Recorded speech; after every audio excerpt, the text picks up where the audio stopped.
Hola, hola, muy buenas tardes. Nos encontramos una semana más, semana 8 del año 2025, en Pregonando Ideas por la Cultura del Pueblo, Educar para Transformar.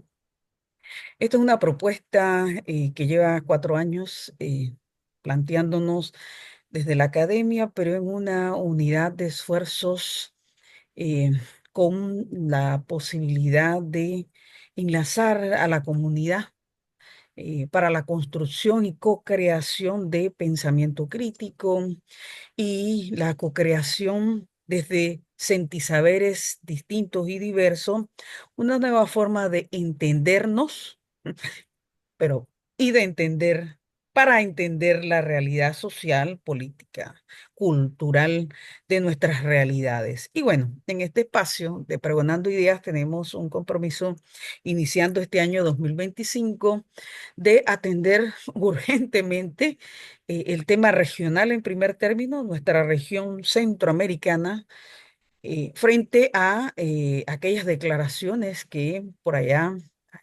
21 de diciembre, primeras declaraciones que diera el nuevo presidente en los Estados Unidos por segunda ocasión, Donald Trump, de amenazas directas a la seguridad nacional de Panamá, a la soberanía nacional y, por supuesto, a la soberanía y autodeterminación que tiene nuestro país frente a la administración del Canal de Panamá.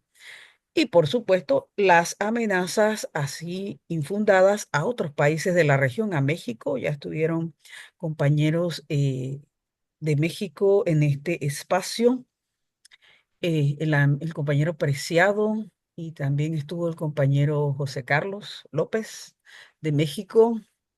Estuvo también compañeros de Guatemala hablando de una vez la llegada de Donald Trump, las amenazas a toda la región, no solamente con el tema migratorio, que sí que lo vamos a abordar acá con nuestro invitado del día de hoy, pero otros temas que amenazan la seguridad integral y, por supuesto, de las colectividades sociales y políticas. También hay que decirlo, en nuestra región estuvo por acá Nacilia Monzón y también el compañero Virgilio Álvarez de Guatemala, y por acá también estuvieron ya compañeros de El Salvador, el compañero Rudy Gilmar Flores y la compañera Karina Gregory.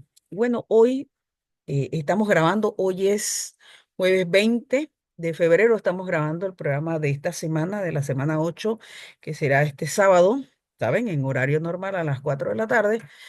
Tenemos un compañero con el que, la verdad, le hemos leído, le conocemos su trayectoria académica, muy interesante, la forma del abordaje teórico de las realidades centroamericanas y latinoamericanas que le hemos leído al compañero en varias ocasiones, y además en el último encuentro que tuvimos por allá, por Costa Rica, en la ciudad de Heredia, en el último encuentro de la Asociación Centroamericana de Sociología.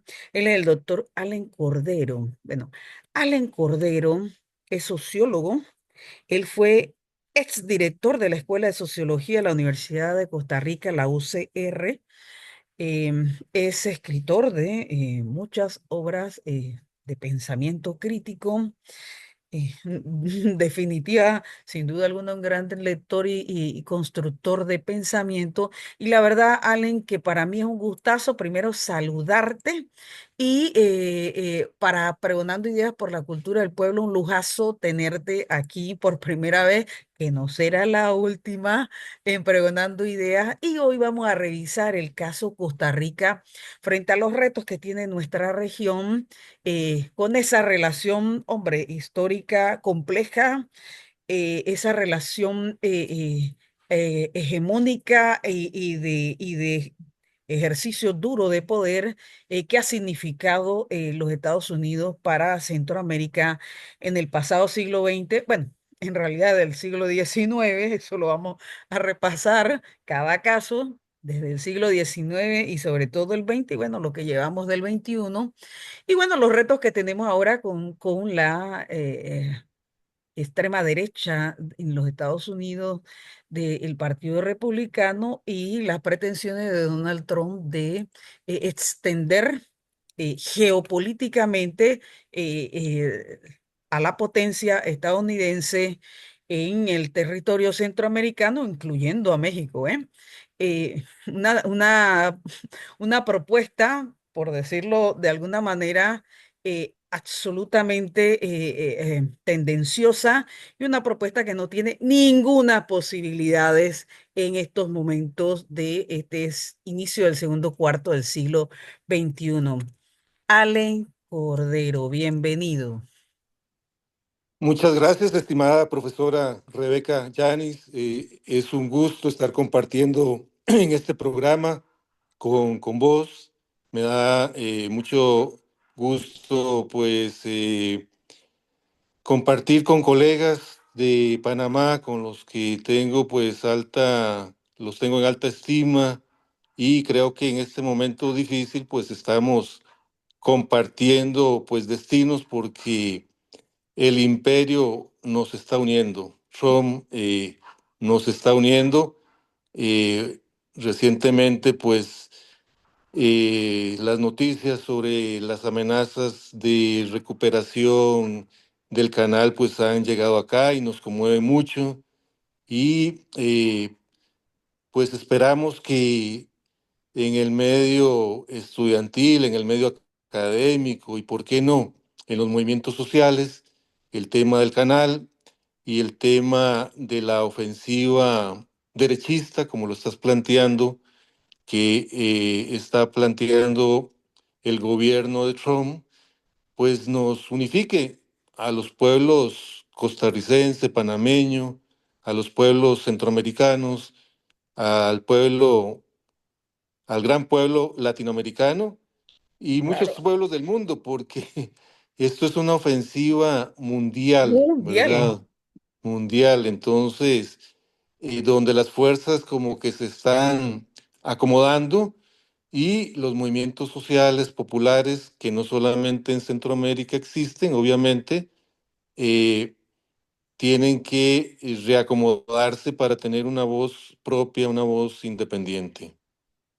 Claro que sí, mira, y antes de arrancar, recordarles que este es un espacio que en el andar, en su andar, eh, definió integrar al nodo Claxo del Grupo de Trabajo Praxis Emancipatorias, Bienes Comunes y Metodologías de Coloniales Altas Globales, al cual pertenezco y que se incorporó pregonando ideas por la cultura del pueblo a este esfuerzo, como les dije en un principio, de esa necesidad imperiosa frente a este tema que nos ocupa hoy, pero frente a todos los temas de la realidad social de nuestros países, que es la necesidad de que la academia, su andar y su accionar esté absolutamente imbricado con los problemas y los temas de cada una de nuestras naciones, ¿no? Y por tanto, desde este espacio de nodo de el IDEN, del Instituto de Estudios Nacionales de la Universidad de Panamá, con otras organizaciones aliadas de la comunidad, del movimiento social que iniciaron esta propuesta, estamos en esta construcción de estos nuevos saberes que nos urgen. Entonces, arrancamos, Allen, hombre, esta es una conversa donde tratamos de ir, como les dije, en cada uno de los países de la región, ir tejiendo cómo interpretamos esta nueva amenaza del imperialismo a las autonomías de nuestros países y al derecho inalienable que tenemos de definir hoy, en este momento histórico en donde nos encontramos una crisis estructural del sistema capitalista, del modelo político unilateral, ese modelo unipolar en donde los Estados Unidos y Occidente tenían el control absoluto del mercado, es decir, de la economía y de paso traslapa al resto de la vida social. En este momento, Allen, para Costa Rica, ¿qué significa estas amenazas a nuestras soberanías? Sí, en el caso costarricense, la ofensiva trumpista, bueno, se inscribió en la avenida de Marco Rubio, que empezó justamente en Panamá, si no me equivoco, el 2 Sí. de febrero. Seguidamente fue a El Salvador, posteriormente a Costa Rica. Aquí vino con una agenda, digamos, político-económica. En la parte económica ha sido muy sensible el tema del mercado, digamos, el tema de la disputa del mercado costarricense, que pues aunque es un mercado pequeño, eh, pues el imperialismo es el imperialismo y disputa, aunque sea un mercado pequeñito como el costarricense. Y en el caso de nuestro país, el punto más sensible ha sido el de la inserción china con la telefonía 5G y concretamente Huawei. Prácticamente Rubio vino a decir que Huawei estaba prohibida. Estaba prohibida porque podemos ser objeto de ciberataques y de espionaje chino y poco le faltó decir que entonces éramos pro-chinos. Pues es una telefonía que venía avanzando. Obviamente la telefonía celular pues está muy extendida en el país y no conozco las estadísticas, pero sí conozco pues personas que prefieren, digamos, esta marca, se estaba extendiendo y ya Huawei venía haciendo gestiones con distintas instituciones, también haciendo un juego no muy limpio, ¿verdad? Tampoco es que hay que idealizar eh, los intereses económicos chinos y decir que son muy Claro, buenos. claro.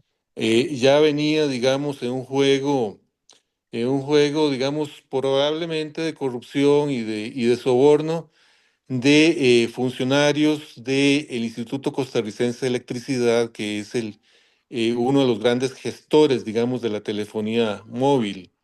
Ya había organizado banquetes, fiestas que habían salido pues a la luz pública eh, y digamos con mucho, mucho suceso ese tema. Ya venían actuando, probablemente venían contactando funcionarios claves y ese fue el punto clave a nivel económico. En estos días hoy, bueno, ayer y hoy ha reventado el tema de que a dos diputadas, no de izquierda, sino muy, digamos, del orden conservador, diputadas libertarias del movimiento, del movimiento liberal progresista, liderado por Elik Faizán. Dos de estas diputadas ya les fueron levantadas, le fue prohibida la entrada a Estados Unidos. Les quitaron las visas de entrada a Estados Unidos, acusándolas prácticamente de promover a Huawei. En este momento, digamos, es uno de los temas centrales de la prensa, de las noticias, eh, este asunto de la sanción que eh, ya le hicieron a dos de estas diputadas. Eso crea un ambiente de mucho temor, digamos, en la clase política, aunque sea una clase política conservadora. El Partido Liberal Progresista, que es al que pertenecen estas dos diputadas, me parece que dio una respuesta bastante tibia, básicamente acusando al presidente Chávez de estar metido en el asunto, es decir, de mandar los dos nombres de estas diputadas para que les quitaran las visas y nadie se atreve a decir, digamos, aquí fue pues Estados Unidos el que le quitó las visas y crea un ambiente de temor en otros partidos, eh, en los funcionarios, funcionarias, obviamente, y en otros sectores, incluso que podamos decir progresistas. Entonces, se puede decir que Marco Rubio vino como a marcar claramente el territorio y decirles aquí es con la telefonía que nosotros permitamos, que Estados Unidos permita y el resto son, digamos, son nuestros enemigos. Y otro punto que estuvo muy presente fue pedir la solidaridad del gobierno costarricense para la política hacia Panamá, es decir, la política que es planteado, digamos, de amenazas también de recuperar para Estados Unidos el canal. Le pidió pues un alineamiento sin condiciones prácticamente, y también el tema de los refugiados. Claro, Entiendo que hoy en la tarde ya llegó el primer avión a Costa Rica con más de 200, digamos, expulsados asiáticos de Estados Unidos. Entonces, esos tres temas me parece fueron muy sobresalientes en la agenda de Marco Rubio hacia Costa Rica. claro. Y es una agenda muy similar a la que está planteándose el mismo caso de El Salvador, en la visita que tuvo a El Salvador. Ellos van a exigir y a imponer y a cambio ninguno de los países a los que ha visitado le han pedido en retribución a los Estados Unidos absolutamente nada. Y mira, más allá bueno, los gobiernos que en estos momentos lastimosamente están al frente de cada uno de los países nuestros, caso Salvador, ustedes en Costa Rica, Panamá, gobiernos de derecha. eh, la reacción que ha tenido el pueblo de Panamá, pueblo de Costa Rica, ha sido, yo diría, eh, menos tímido y menos lacayo que lo que han tenido estos presidentes nuestros. Y bueno, viene una siguiente pregunta. Justamente antes de que empezáramos a grabar, conversábamos de cómo ha sido el final del siglo pasado y lo que llevamos de este siglo en la evolución de los movimientos sociales, el desarrollo de los movimientos sociales, de las propuestas de qué país queremos desde las distintas articulaciones, más allá el programa o proyecto neoliberal que nos imponen de afuera a nuestros países y que pues cuentan con la venia absoluta porque participan de ello nuestras oligarquías en nuestros países. ¿Cómo crees tú que ha sido en el caso de Costa Rica, eh,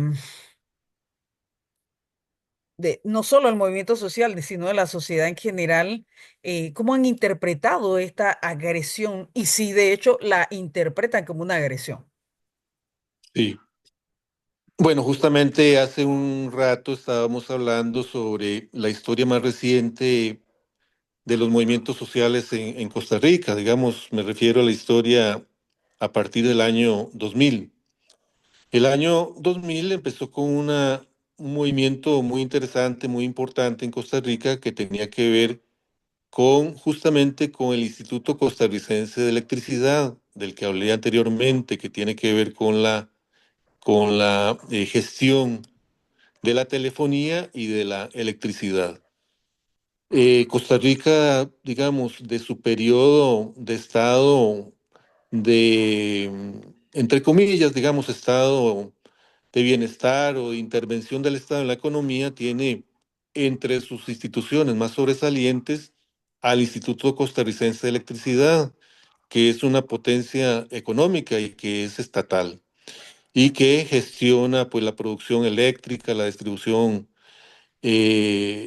eléctrica, y también ha venido gestionando la telefonía. En el año 2000 se quiso abrir el mercado, perdón, de telefonía, bueno, también el eléctrico, eso no se pudo, no lo pudieron lograr. Se quiso abrir a empresas transnacionales y inesperadamente hubo un levantamiento popular muy, muy fuerte. Esas jornadas se le conocen como jornadas del combo del ICE, porque se luchaba contra un combo de leyes, a tres leyes privatizadoras. Hubo una lucha impresionante, muy, muy, muy fuerte en el marco de el gobierno de Miguel Ángel Rodríguez y el gobierno tuvo que ceder buena parte de sus intenciones. Sí logró una parte, digamos, un inicio de privatización, de apertura de aproximadamente el 15% de la telefonía, pero eso ha venido aumentando, digamos, ha venido aumentando con estos años. Entonces ahí tenemos un primer ejemplo de, digamos, de una, por lo menos en ese momento, de una respuesta popular, sindical, pero también muy popular, de defensa del ICE y que tenía que ver con relacionamientos con Estados Unidos y con las transnacionales. Y después tuvimos una gran jornada que fue una larga jornada, gran y larga jornada de lucha contra el Tratado de Libre Comercio. Creo que en el caso costarricense fue de los más sobresalientes en Centroamérica de oposición y de respuesta al Tratado de Libre Comercio. Esa es una lucha que se prolongó desde el 2004 hasta el 2007. En el 2007, el presidente Óscar Arias, enrumbó el descontento hacia una salida electoral, concretamente hacia un plebiscito que se realizó en octubre de ese año 2007. Este plebiscito fue muy peleado porque pues los opositores al Tratado de Libre Comercio, que en contraposición al tratado levantaban, digamos, un desarrollo más de tipo autónomo, digamos, hasta donde sea posible, un desarrollo más nacional. Eh, bueno, el lema era Mi corazón dice no, no al TLC. Y estaba, pues, uno de los lemas que más circuló fue un corazón con la bandera de Costa Rica, lo que muestra, digamos, el carácter nacional y también se podría decir antiimperialista de la lucha. Pero como antes decía, se selló o se cerró el movimiento con un plebiscito que fue ganado por Óscar Arias. Lo ganó por un escaso porcentaje, ¿verdad? Alrededor de un 2%, porque fue muy luchado, fueron de las votaciones más concurridas de la historia costarricense y sí, no recuerdo ahorita exactamente cómo quedó la votación, pero probablemente como por ahí del 51 y resto por ciento a favor del TLC y por ahí de un 48 y resto en contra.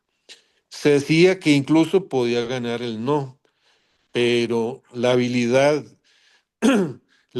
electoral pues de las clases dominantes Claro. costarricenses y de Oscar Arias sabían que estaban apuntando y lo lograron. Eso causó, digamos, una decepción importante, me parece, y eso creo que Desmovilización. desmovilización, creo que todavía lo estamos cargando, porque a partir de ganar el TLC por parte de los sectores más tradicionales, como que se naturalizó que pues la entrada de empresas extranjeras y de un libre comercio era una cuestión que teníamos que aceptar. Y entonces la entrada de Costa Rica más hacia la etapa neoliberal, digamos, de mucha importancia del libre comercio y las relaciones con Estados Unidos y otros países poderosos, ha sido como la receta nacional para enfrentar los problemas del desarrollo.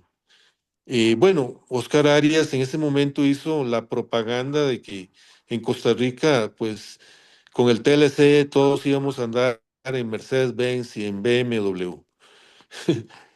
No, por supuesto que eso está lejos, andamos En bus en, todavía. en- en carros de segunda, bueno, más Hyundai. El que llega, el Y Hyundai. curiosamente, carros chinos actualmente, hay muchos carros chinos. No sé qué va a hacer Trump con todo ese carrerío chino. No, espera, China es el plato fuerte. Vamos a darle. Ah, bueno. China es el plato fuerte, porque de eso se trata el tema de la geopolítica en la que nos encontramos, ¿eh? El mundo entero, no solamente el sur global. Mira, muy interesante tú que acabas de plantear, porque es el análisis que nos toca hacer, no solamente a los profesionales de la sociología, sino a todos los que estamos obligados a entender el momento histórico en el que estamos. En todo momento. No es lo mismo entender la realidad desde una posición de nacionalismo popular que desde la posición clásica del nacionalismo oligarco empresarial, ¿no? Ellos siempre optan por sus intereses particulares en primer término y de paso en esa alianza que tienen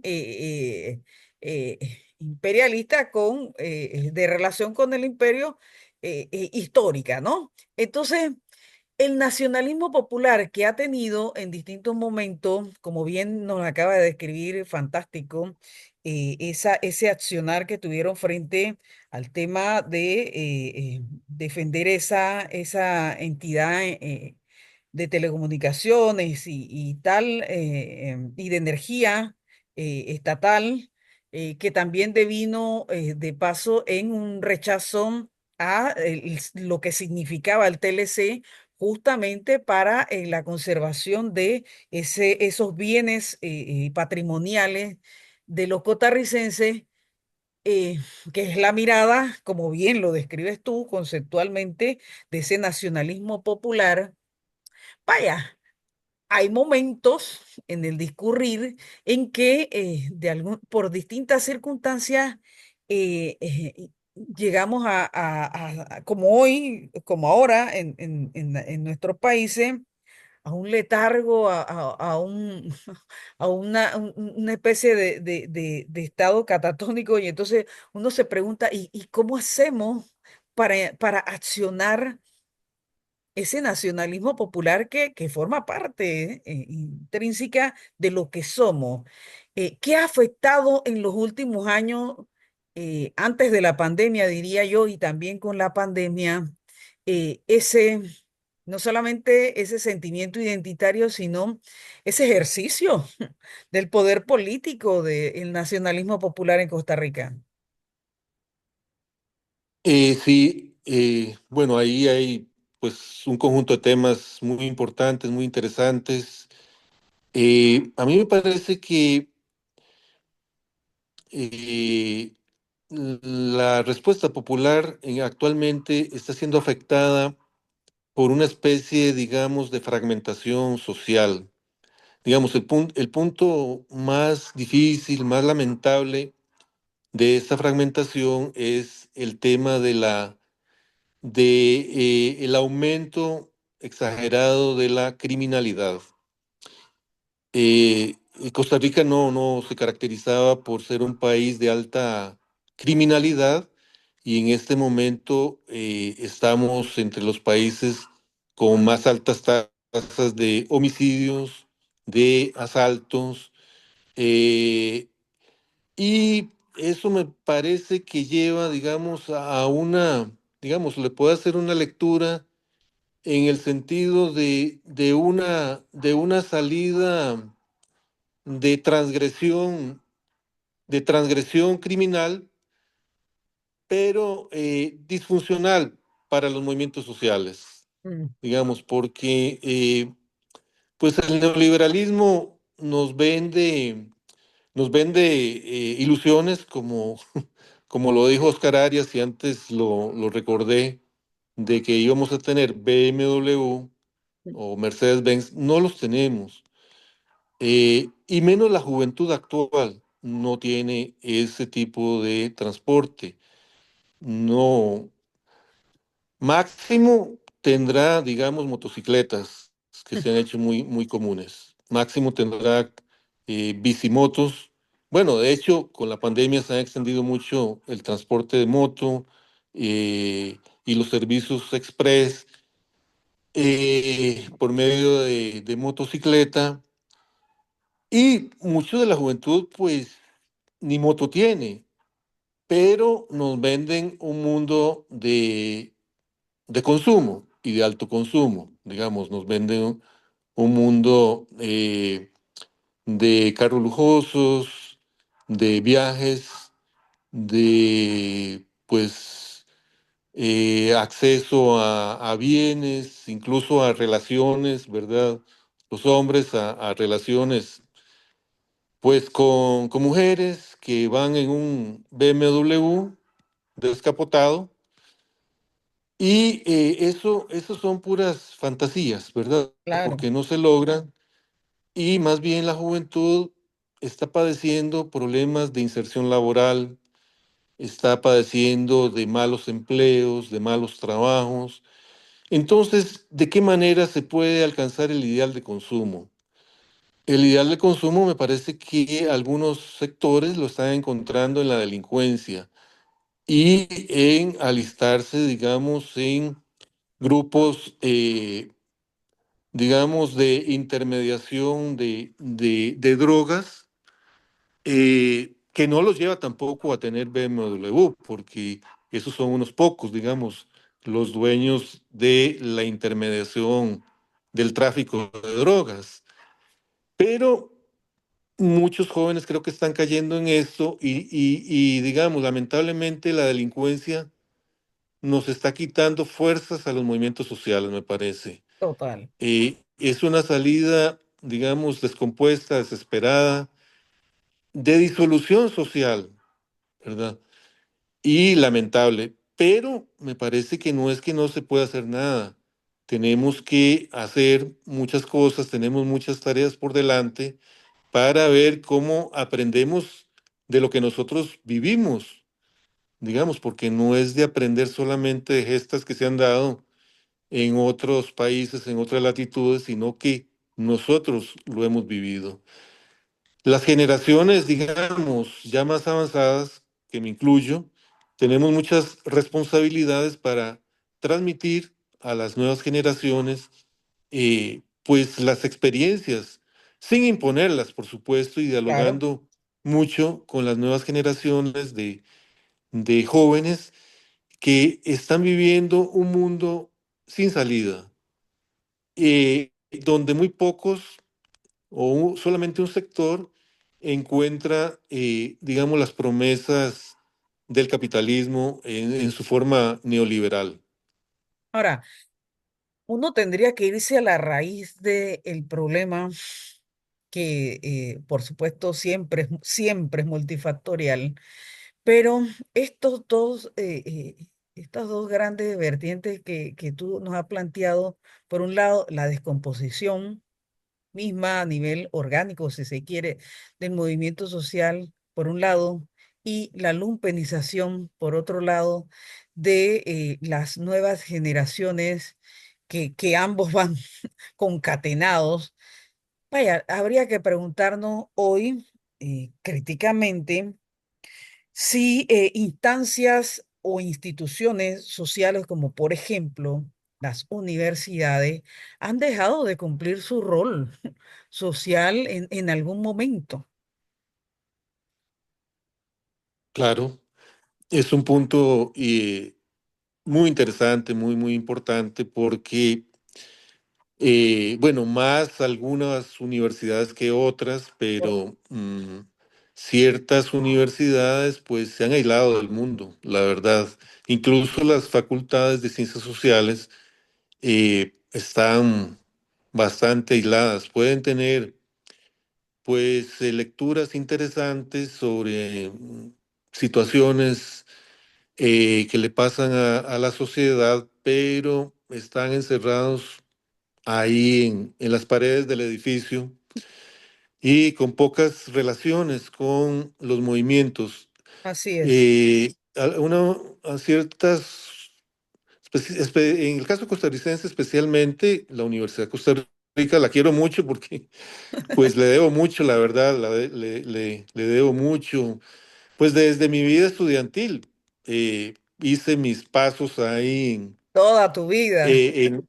en múltiples luchas, incluso por estructurar la universidad, por conseguir presupuesto, por abrir carreras, participé en movimientos para abrir más cupos para las carreras de medicina, por ejemplo, no solamente de Claro. sociología, sino medicina, apoyando paros, tomas de la Facultad de Medicina para que salieran más médicos graduados.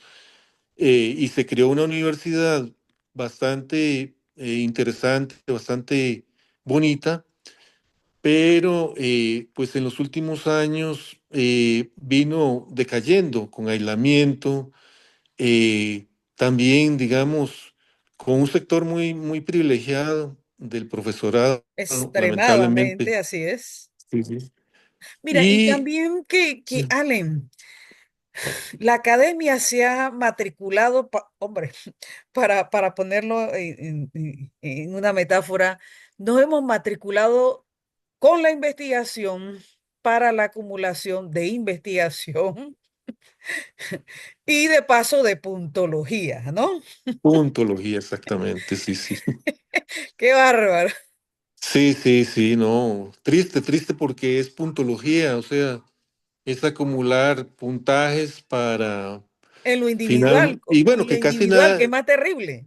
sí, que se publica muchas veces en textos que muy pocas o prácticamente nadie estudia, nadie lee, No, no, espera, y espera, que, que hay que pagar para verlo.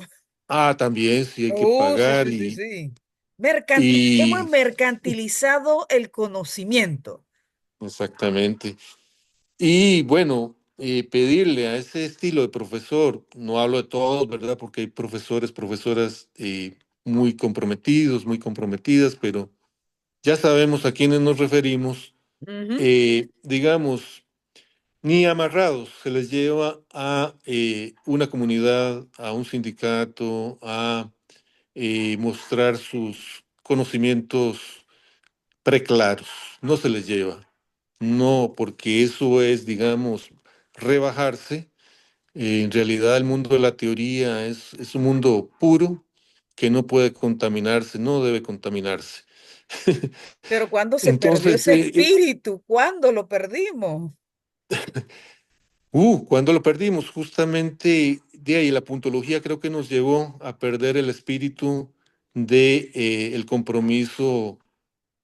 Social, compromiso con la sociedad, porque claro. en otros periodos nos encantaba a los estudiantes y pues los profesores jóvenes de esa época hacer giras a las comunidades, a compartir saberes, ¿verdad? A mostrar lo que podía mostrar las universidades, pero también ayudar en la organización, a dar cursos sobre realidad nacional, cursos, digamos, más en el orden del respeto y del conocimiento mutuo, pero ahora eh, ha surgido esta situación y entonces yo me pregunto, profesores de ese estilo, ¿cómo van a enseñar a estudiantes en una vía de compromiso social? ¿Cómo? Digamos, ¿con qué experiencia, Están con qué palabras? desconectados. Sí, Estamos desconectados.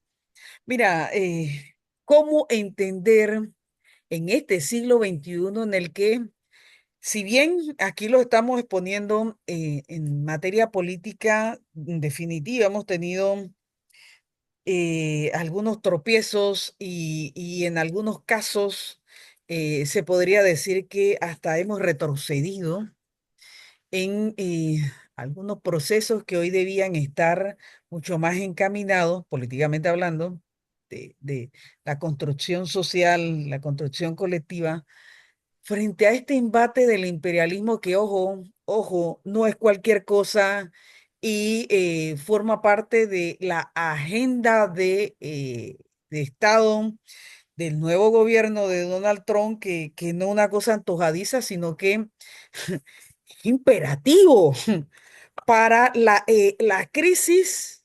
para la crisis del sistema capitalista en la que nos encontramos, para la crisis de la hegemonía unipolar de los Estados Unidos y para la crisis del dólar que en estos momentos enfrenta el gobierno de Donald Trump, recuperar el dominio y el control de su patio trasero es sí o sí fundamental para los Estados Unidos. No es una cosa antojadiza de Donald Trump.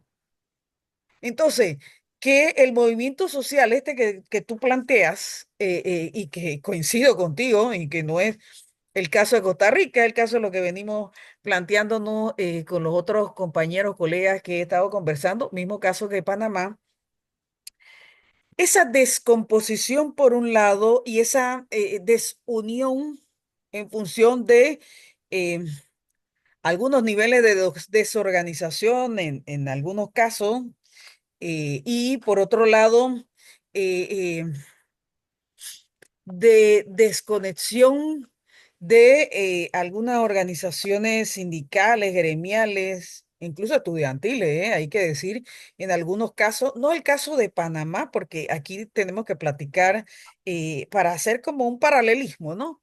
Es lo que he hecho en los distintos programas. En el caso de Panamá, por ejemplo, el movimiento estudiantil, a diferencia de otros sectores del movimiento social, ha venido creciendo en los últimos años y hoy, sin duda alguna, como en otrora, en los años 60 50, 40, etcétera. Bueno, yo diría que en todos los tiempos el movimiento estudiantil sigue siendo referente de la construcción de la nacionalidad panameña. Ahí está la historia que lo reafirma lo que digo. ¿Cómo están, y eso te lo tengo que preguntar así, cómo está, por ejemplo, el movimiento estudiantil organizado en Costa Rica hoy? Ajá. Bueno, me parece que desde hace algunos años está en una situación de mucha debilidad.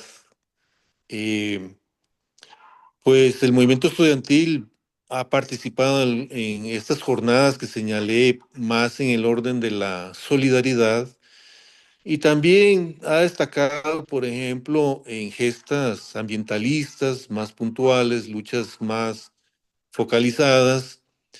Eh, pero digamos, se ha quedado atrás, me parece, frente a digamos, a las grandes tareas que tenemos. Justamente el movimiento estudiantil costarricense surgió de una gesta antiimperialista que se desarrolló en 1970, que fue una lucha contra una empresa estadounidense de aluminio, Alcoa. Y ahí se dio fundación al moderno movimiento estudiantil. Bueno, ya lleva una acumulación de 55 años, ¿verdad? 70, 55 años.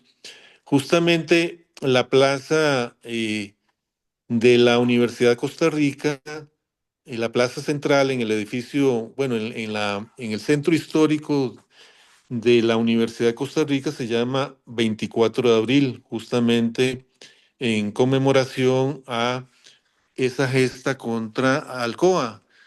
Y las banderas que salían de ahí eran banderas de soberanía nacional y también eran banderas ambientalistas, porque se criticaba a Alcoa de que iba a contaminar con los químicos que iba a utilizar el Valle del General en el sur del país.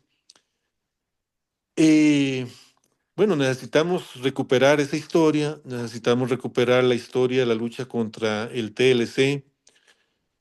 Claro que, digamos, quienes participaron en la gesta de los 70, pues algunos ya no están, Claro, otros, ya están en la pues retirada. sí, se retiraron bastante porque muchos de estos se pasaron a los partidos Ah, claro, dominantes, también, ¿verdad? igual que Sí, acá. sí, sí, sí, sí, sí. Digamos, claro, cuando es conmemorar las gestas de Alcoa, sí, digamos, se dice yo participé, pero digamos, en la acción política actual, digamos, son parte, muchos de estos, no todos, son del orden dominante. ¿Y dónde ha quedado el movimiento campesino? No sé si de la negritud que tuvieron ustedes en algún tiempo con el tema de las bananeras, muy similar a Panamá. sí. ¿Dónde quedó eso? Bueno, el último movimiento más vinculado con las bananeras es el movimiento más bien de los afectados por los agroquímicos, por el Nemagón. Se Ujú. creó una gran organización que se llamó Consejo Nacional de Trabajadores Bananeros, pero ya, digamos, esa organización no está. eh, y en las bananeras, porque actualmente hay mucha producción de agroexportación, ¿verdad? Bananeras, hay muchas piñeras. La piña es el principal producto de agroexportación actualmente, pero han disuelto los ¿Los sindicatos, sindicatos? Ah, sí, están disueltos, y lo que existen son asociaciones solidaristas que trabajan a favor de las empresas. En cuanto a movimiento sindical, el movimiento sindical costarricense está muy adscrito al sector público. Son muy importantes los sindicatos del sector salud, de la Caja del Seguro Social, del ICE también, son muy importantes.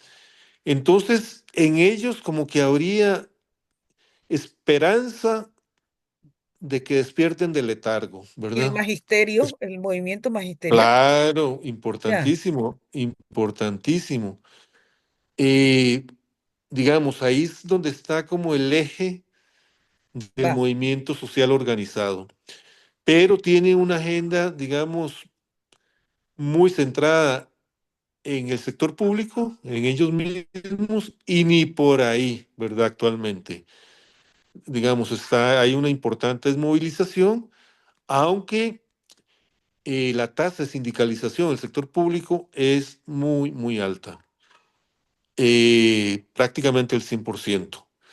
Entonces, uno esperaría que esas direcciones sindicales eh, pues ayuden a levantar el movimiento. Tienen que levantarse a sí mismos, en primer lugar, Claro, ¿verdad? Levantar primero. el movimiento por sus propias reivindicaciones. Y curiosamente, muchas de estas reivindicaciones del sector público tienen que ver con el imperialismo, ¿verdad? Porque si se continúa avanzando en la privatización de las empresas públicas, por ejemplo, del ICE, entonces son compañías transnacionales santificadas por Trump Hmm, las que eh, dominan, van a dominar el mercado de imagínate. la telefonía y pues el futuro de la clase trabajadora es trabajar en esas empresas que tienen condiciones laborales que nada tienen que ver con las condiciones laborales de las empresas públicas, es decir, que son contratados con bajos salarios, sin Y la garantías, precarización eh, viene. la precarización.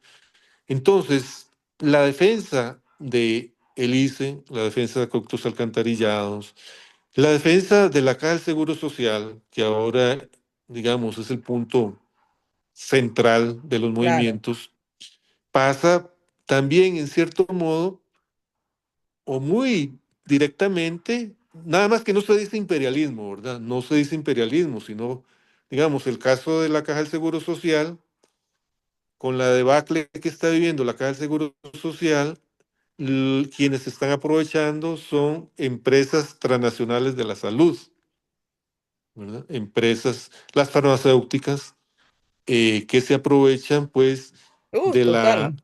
de la crisis de la caja para sus negocios. Y pues ahí, por dicha, ahí en la caja, pues hay un movimiento que se llama Unidos por la Caja, de jóvenes médicos, de jóvenes médicas, que de manera muy ejemplar sí creen en la medicina pública y están organizados. Me parece que hay Pero que podrían ellos, apoyar. pero escúchame, estos sectores podrían entender que la política de los Estados Unidos durante el gobierno de Donald Trump podría amenazar la estabilidad en este sector o no, no sientes que tienen la claridad? En este momento creo que reaccionan, digamos, a los golpes, digamos, a que la caja, el gobierno no, el Estado no le está pagando la deuda que se va acumulando y que eso incide en bajos salarios de los jóvenes profesionales de la salud, bueno, los jóvenes médicos y médicas, porque con la aprobación de leyes como la nueva ley del empleo público, eh, los salarios con que son empleados estos médicos ya son mucho más bajos, o son bajos, es que antes era diferente.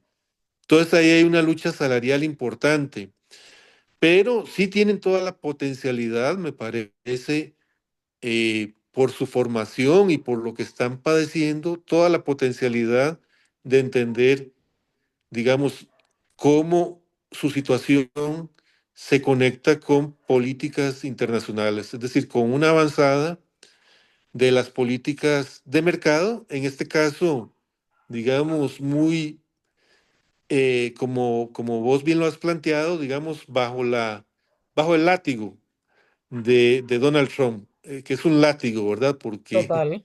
dice, conmigo o no hay nada, digamos. Y tratando de avanzar en la estructuración pues, de los mercados. Creo que este es un látigo, pues también que no está muy bien, bueno, que tampoco hay que impresionarse Es un mucho porque símil del viejo garrote. no, no, el garrote está ya un poco, ya no alcanza, digamos, está bien maltratado. Porque el tío Sam, sí, el problema es que está dando como palos o palitos, digamos, palos, digamos, De de abogado, se, el tío Sam está cayendo, digamos, está cayendo y da palos furiosos, claro. digamos, hay que ver hasta dónde son efectivos. En este momento creo que pues estamos asustados, hay un acomodamiento de fuerzas, a ver qué tan fuerte es Y ese objetivamente hasta dónde nos garrote. puede afectar también Sí, concretamente, ojo, en lo inmediato, cl- digamos. eso sí, claro, pero me parece que ya el tío Sam va como va de picada, digamos, Sí. porque me parece, porque creo que China está avanzando mucho. Eh, Bueno, y China no está bueno, sola, ¿eh? China está China, en pues sí, un organismo interesante, ¿eh? Que para sí, allá vamos, te cuento que, bueno, pues para esta conversación he estado pensando en en los qué BRICS. será el plan, qué será el plan de Trump, ¿verdad? Y lo veo como, a ver, como algunos dicen que es muy inteligente, ¿verdad? Que es que tiene una estrategia demasiado bien pensada. Otros dicen que es muy loco. Eh, Yo me inclino por lo pero, primero y tiene que ver con que no le queda de otra. ajá. Es que yo, bueno, yo no entiendo la lógica de pelearse con la Unión Europea.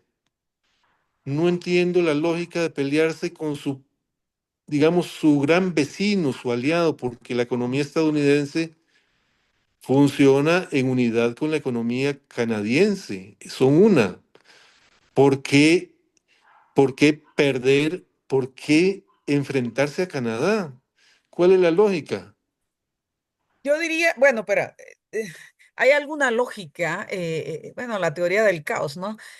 Pienso que generar tensión en el ciclo económico le permite a los Estados Unidos ralentizar el avance que vienen teniendo economías que crecen, pero vaya, vertiginosamente en comparación con ellos, que el uno lo ven así como, como así, lo toman con las garrillas, ¿no? Ese uno punto tanto, no sé qué es lo que hacen de crecimiento en relación 6, 7 que crecen otras economías, como el caso de China. Entonces, algunos dicen que no es tan loco nada el que el mercado esté de alguna manera convulso como para que em, se ralentice, ¿no? La economía.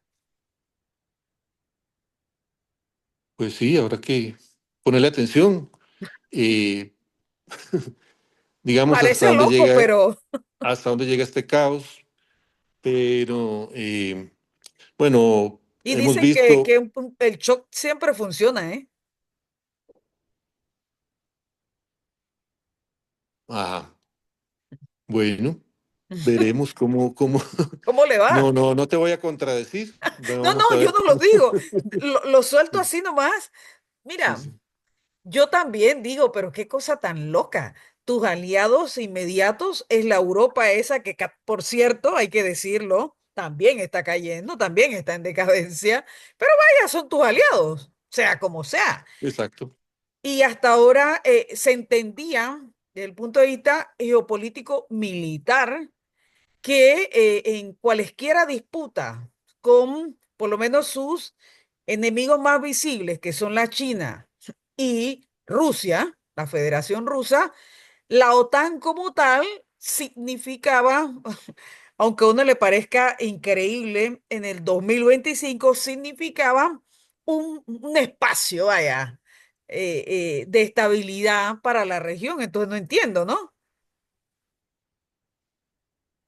Sí, yo me sumo a los que no entendemos, o sea, no entendemos cuál es la inteligencia del tío Sam.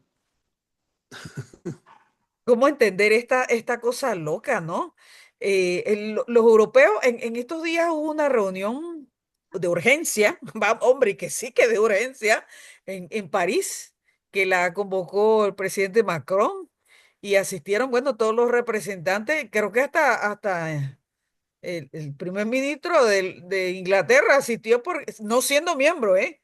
Porque es una cosa de urgencia para la región que tu principal aliado hasta antes de ayer, para ponerlo un poco jocoso, hasta antes de ayer era tu aliado y ahora resulta que te estás confrontando. Es loquísimo, pero estamos en un momento en donde la desesperación, y yo coincido contigo, Allen, el nivel de desesperación no solamente del nuevo gobierno que ha llegado a la Casa Blanca, de la derecha estadounidense, de Donald Trump y su grupo que lo acompaña, ese sector de la derecha extrema del Partido Republicano, sino que hay que decirlo aquí, en realidad todo el establishment estadounidense están en un hoyo, parece que muy profundo en este momento y no saben realmente por dónde. Exactamente, de ahí como dicen que Dios los acompañe y que nos acompañe a nosotros también. Sí, Mira, la verdad es que hablando acá de situaciones que se vienen dando frente a esta confrontación, esta nueva agresión de los Estados Unidos en este siglo. La verdad es que la reacción, el accionar tan coherente que ha tenido Claudia Sheinbaum en México, que por supuesto ella no está sola, ella tiene no solamente ese partido con el que ella llegó al poder, que viene del proyecto de Andrés Manuel López Obrador, el Morena, sino que, bueno, todo un movimiento social mexicano que está realmente creyendo en las posibilidades de generar un nuevo proyecto de nación. Ellos le tienen hasta una denominación, no me la preciso, no la recuerdo en este momento. eh, que en eso deberíamos estar justamente tú y yo, Valen, o sea, los costarricenses y las costarricenses y los panameños, las panameñas, en eso es que deberíamos de estar. Hombre, ¿cuál es el proyecto de nación que queremos para este siglo XXI? Y la verdad que no lo hemos discutido porque, claro, estamos en una vorágine que entramos en una coyuntura y salimos y vamos para otra. y no nos encontramos en esa concertación de nacional que le llaman, aquí no me gusta utilizarlo porque nos desviamos a una figura que crearon por ahí, un artificio que creó la clase política para desvirtuar las participaciones genuinas de los movimientos sociales. Entonces, pero vaya, la concertación que debería ser una propuesta permanente y sobre todo para momentos de crisis en todas sociedades que a veces, si la crisis es muy profunda, debe desembocar en una nueva república, es decir, en la creación de una nueva constitución, pero en ese proceso en el caso de Costa Rica y en el caso de Panamá, creo que tenemos la obligación, y por eso es que estamos haciendo este ejercicio en Pregonando Ideas por la Cultura del Pueblo cada semana, en eh, si estamos dispuestos a hacer las revisiones que no son necesarias y que no son urgentes para entender este momento en el que estamos. Sí, muy importante. Bueno, por lo menos nosotros deberíamos hacerlas, ¿verdad? Aunque seamos los que seamos, tenemos que estar en permanente revisión de lo que hemos hecho y lo que podemos hacer. Otras fuerzas de los movimientos populares y sociales también deberían estar en ese diseño, digamos, de las luchas actuales y de proyecto también, no solamente las luchas actuales. Sí me parece, digamos, que es importante vincularse a las luchas actuales, a las necesidades actuales. Por ejemplo, bueno, entiendo que en Panamá el tema de la caja está candente en estos días, aquí también. Hoy justamente, Eh, sí.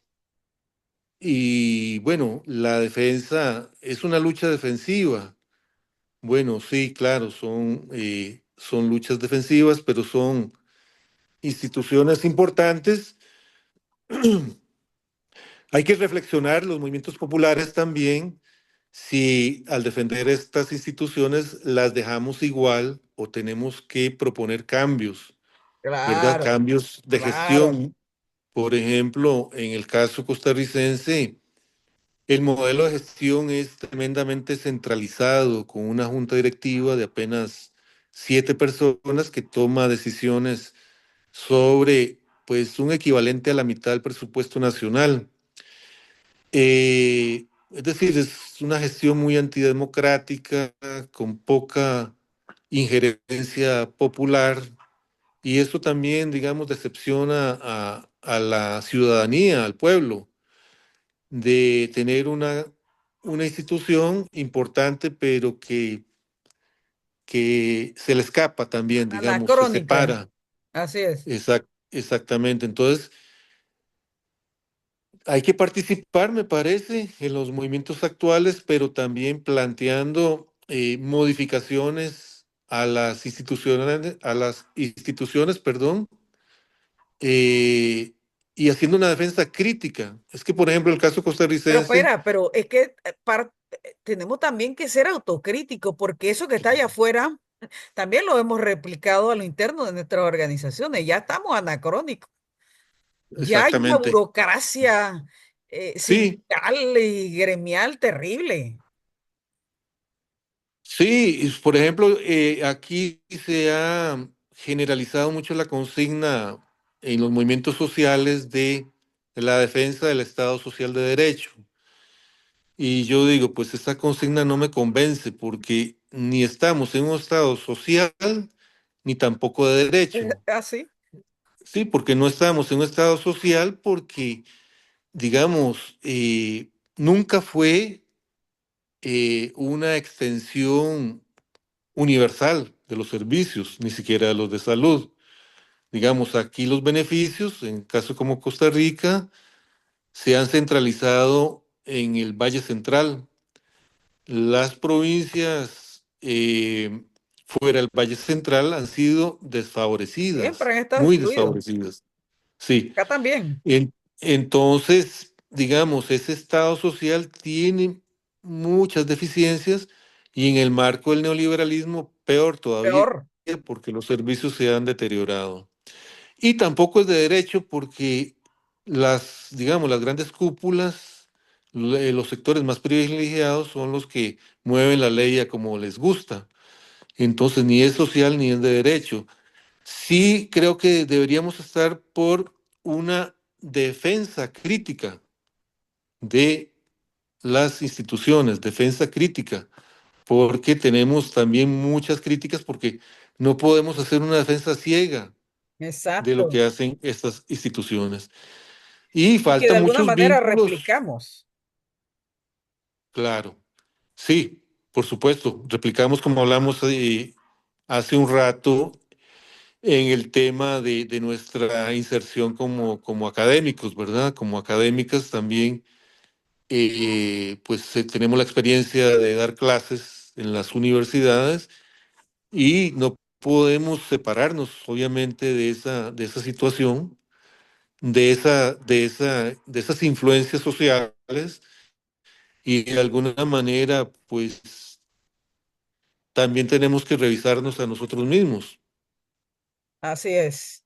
Mira, estamos en los minutos finales, podríamos seguir hablando muchísimo, pero sí quiero que precisemos, no sé, algunas miradas en el caso de Costa Rica y que de seguro coinciden con Panamá frente al nuevo escenario que se presenta para la geopolítica global y que tiene que ver con la propuesta, sí o sí, de la necesidad ya imperiosa de entender la construcción de un mundo multipolar en el que las realidades políticas, sociales y, hay que decirlo, económicas tengan que verse eh, con parámetros eh, más amplios y con mecanismos, porque también hay que decirlo objetivamente, con mecanismos que, hombre, que nos sirvan para extorsionar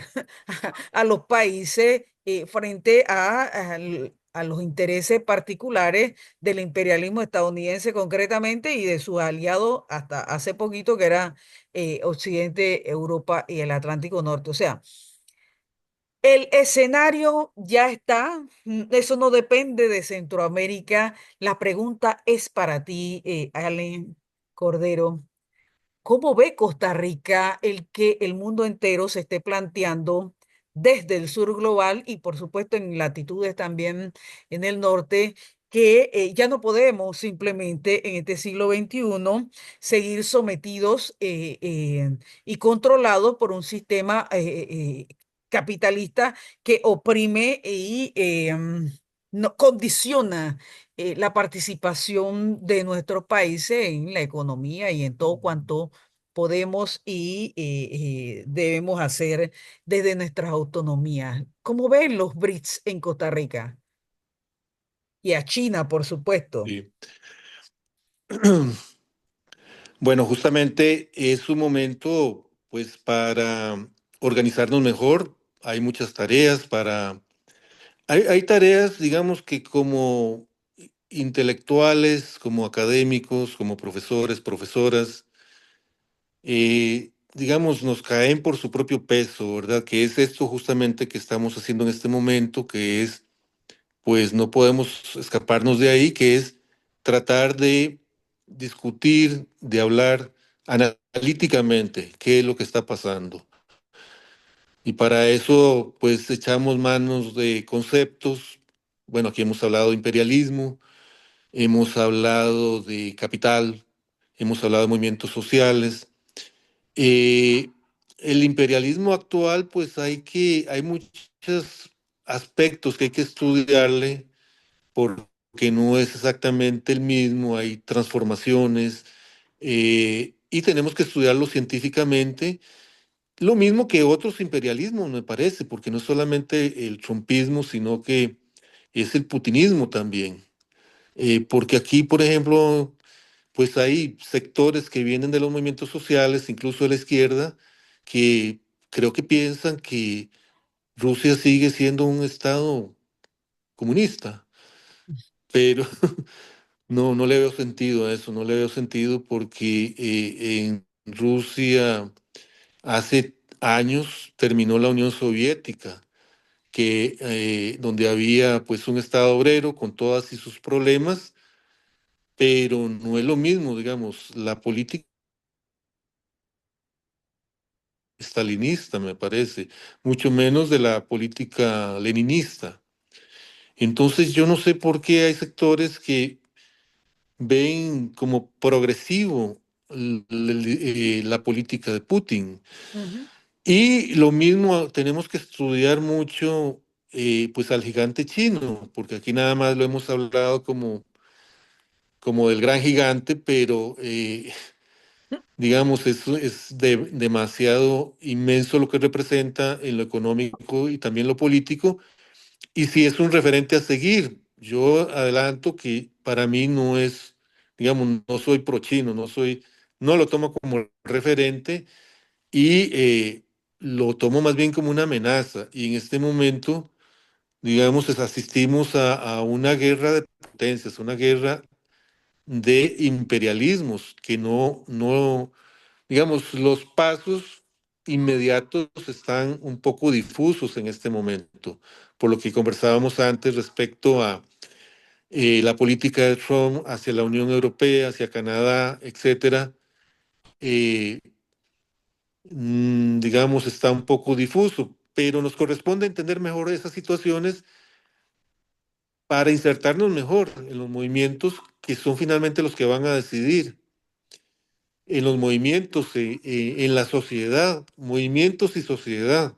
claro, Eh, Creo que como empecé esto, pues en la historia reciente de Costa Rica hay importantes experiencias que tenemos que rescatar. No estamos en el mejor momento, digamos, no voy a, a engañar en ese sentido, de que estamos en un momento de ascenso de las luchas sociales y antiimperialistas en Costa Rica, pero hay que trabajar en el sentido de conectar, me parece, las luchas sociales nacionales con las luchas más, digamos, antiimperialistas y que pasan, en nuestro caso, por la comunicación centroamericana y latinoamericana y caribeña, que es importantísima y por eso también aprovecho para felicitar el gran papel de Claxo, pues que me parece que ha venido desarrollando sí. pues un gran trabajo justamente en el pensamiento crítico, generando pues en distintas áreas pues mucha producción que nos ayuda a insertarnos mejor Sí, en irrumpir, así este es. mundo tan complejo. Hay que irrumpir, no hay de otra. Exacto. Mira, la verdad es que el escenario en el que estamos muy interesante, la verdad que qué bueno que nos ha tocado vivirlo, Ale. Uno veía bueno, después de la Segunda Guerra Mundial hemos visto tantos cambios y cada vez más vertiginosos, ¿eh? En tiempos más cortos, más reducidos. Y uno se pregunta, bueno, si la humanidad será capaz de hacer grandes cambios, tipo de cataclismo, en tiempos impredecibles. Sí, yo estoy convencida, ya estoy convencida que sí que podemos. Entonces, Pues sí, sí, sí. eso por supuesto que causa temor, miedo. Tenemos temor, yo también, del momento en que estamos viviendo, que como tú lo dices, son choques de imperios que están reinterpretando la vida colectiva, no solo lo comercial, lo político, lo cultural, todo. Eh, l- Luego de la Segunda Guerra Mundial, generamos un pensamiento universal que nos ha sido reproducido, implantado y la verdad que asimilado, que es el término más preciso, con todas las generaciones desde la década del 50 para acá. Estamos hablando de mucho tiempo, Allen, estamos hablando de 70 años y tanto. Entonces,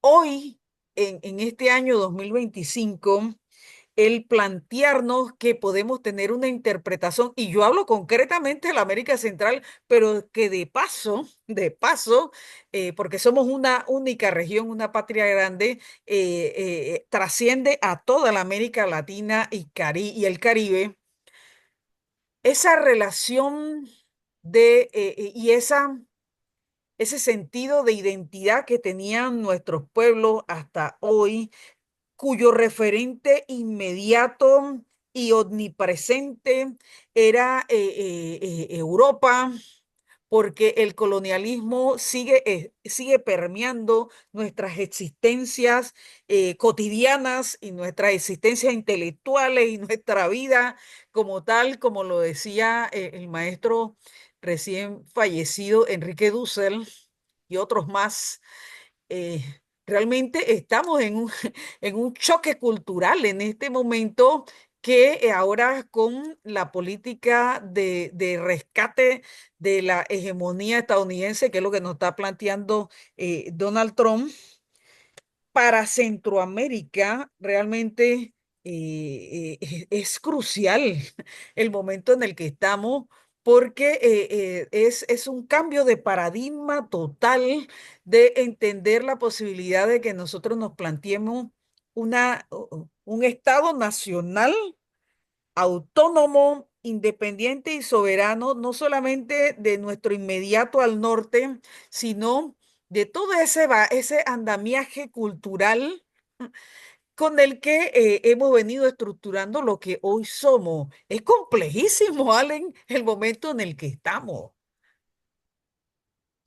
Sí, sí, no, muy complejo, pero apoyándome en uno de tus planteamientos, pues justamente también de estas crisis, de estas grandes crisis y de las guerras, ¿verdad? También han nacido, pues, Oportunidades. grandes soluciones también, grandes vacíos que se crean y que los movimientos populares han sabido aprovechar en ciertas ocasiones.